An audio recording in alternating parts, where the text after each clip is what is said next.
Good morning, everyone. How are you all? I hope you had a lovely weekend. At least we got a little bit more sun. I have brought you back to the classroom today, so welcome back. Right, we are going to move on to the Umbrella Mouse. And we'll read you the blurb and we'll get going. 1944 and London is under attack. The umbrella shop that young mouse Pip Hamway has called home all her life is destroyed by a bomb, forcing her to begin a perilous quest to find a new home. But the only way to get there is by joining Noah's Ark, a secret gang of animals fighting with the resistance in France, operating beneath the feet of human soldiers. Danger is everywhere, and as the enemy closes in, Pip must risk everything to save her new friends.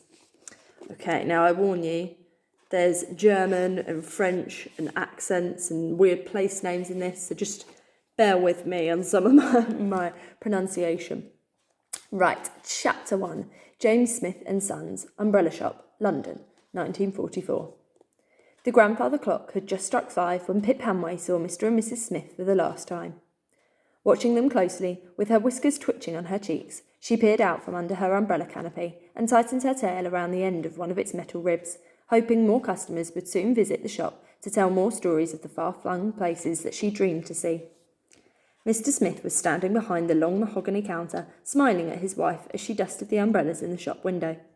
She fluttered from one umbrella to the next as the June sunlight poured inside, all the time having no idea that a small family of mice were secretly living inside her precious antique umbrella, occupying pride of place at the front of the display. It had once belonged to the first man to use an umbrella in London, Jonas Hamway.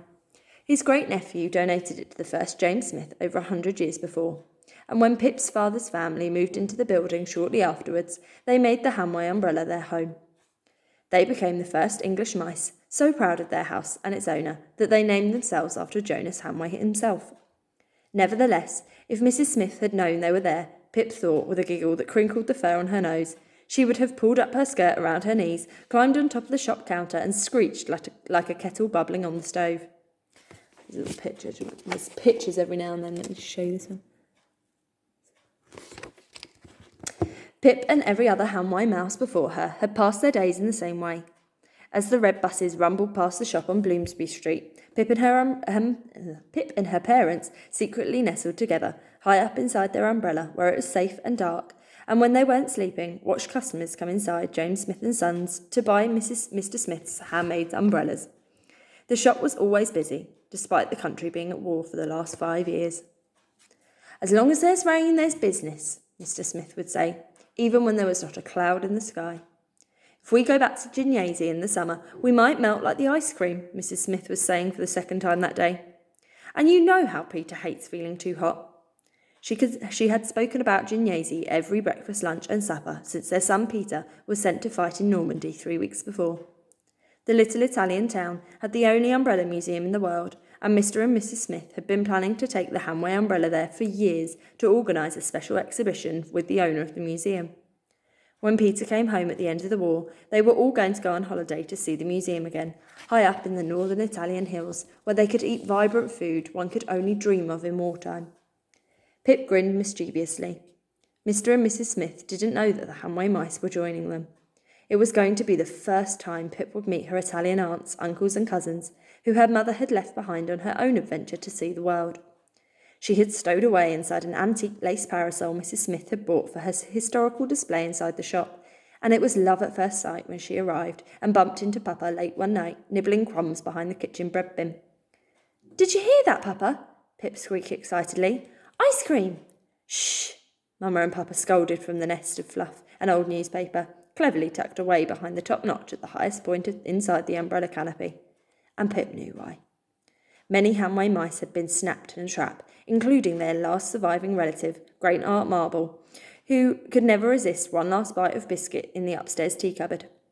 Mrs. Smith's ears were as sharp as bats, and if she thought she heard the tiniest of squeaks, traps would be hidden throughout the shop and the flat above. But Pip didn't care how noisy she was. She'd never be stupid enough to end up like greedy Aunt Marble. Besides, ice cream and pizza were the best things she'd heard all day, especially after eating another dry crust of Mrs. Smith's wartime loaf of bread. The truth was that she missed Peter as much as Mr. Smith. She missed Peter as much as Mr. and Mrs. Smith did, even if she had been scared he was going to kill her at first. The first time they met was late one night when she was secretly in his bedroom with her friends Dot and Joe, two black and white mice from the pub next door. Peter never would have known they were there if those two nitwits hadn't started bickering over who was the fastest mouse. When they knocked over a photo frame on Peter's bedside table, it crashed loudly onto the floor, and suddenly he was wide awake, sitting bolt upright in bed. At once Pip had darted across the floor, knowing that if she didn't outrun him, she would certainly die a horrible death. But Peter had been fast on his feet as he chased her downstairs to the shop. He was at her heels when she sprinted up the umbrella pole to safety, curling up beside her parents, who had still been fast asleep in their nest at the top of the canopy. Pip had trembled with terror at that moment, feeling sure she had led a monster straight to her family. But instead of hurting her, Peter had simply turned around and gone back to bed. Soon after, he started leaving crumbs under the umbrella when Mr. and Mrs. Smith weren't looking. Pip was always the first to find them, so her parents never suspected that Peter knew where they lived. The last time Pip had seen Peter was the morning he had left to go to war, when he rescued her from the deep kitchen sink. She had slipped inside it, and hearing him come into the room, Dot and Joe had panicked and left her behind. He had gently cradled her in the palm of his hand and stroked her white underbelly before carefully putting her back beneath the umbrella. But Pip could never tell Mama and Papa about her adventure. Then they'd know she'd been sneaking out of the umbrella to explore while they slept. And we can't possibly leave the shop to go to Gymnasium in the autumn or spring. They're our busiest months, Mrs. Smith continued. And business is good in winter too, especially around Christmas. When the war is over and Peter comes home, Mr. Smith said softly, walking to her and placing his arm around her shoulders, he won't mind what time of year we go.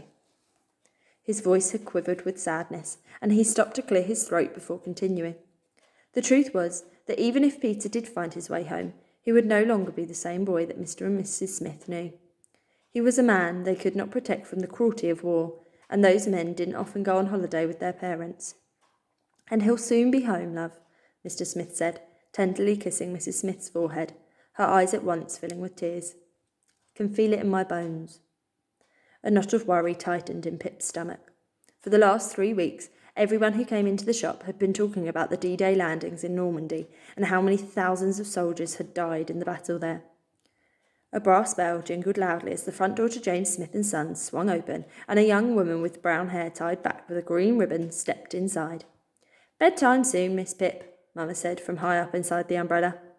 Pip's tail flicked irritably as she glanced up to see her mother busily fluffing their nest with her paws. It's late. But, Mama, I just want to see who this customer is. All right, one more customer, and I want no arguments when they leave.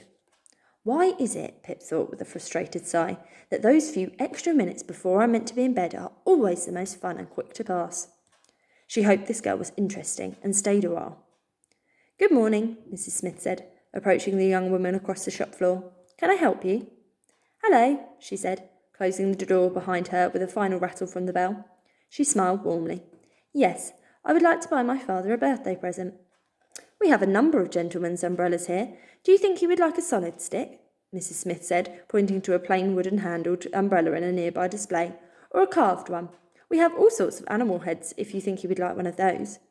How lovely, the young woman said, looking delighted as she touched a tiger's head snarling from a timber handle. I think he'd like that. We used to go to the zoo all the time in Berlin. Berlin? Goodness, are you a refugee? I never would have guessed. Your accent sounds completely English. Yes, we had to leave Germany in 1933 when I was 9 years old. If we had waited a day longer, the Gestapo would have arrested us. Your family must have been terrified. Yes, we were, she said solemnly. My father is still on their blacklist for speaking out against the Nazi Party in the newspaper he used to write for. We escaped on the train and stayed in Switzerland and Paris before we arrived here in 1935. She smiled to herself. It's funny.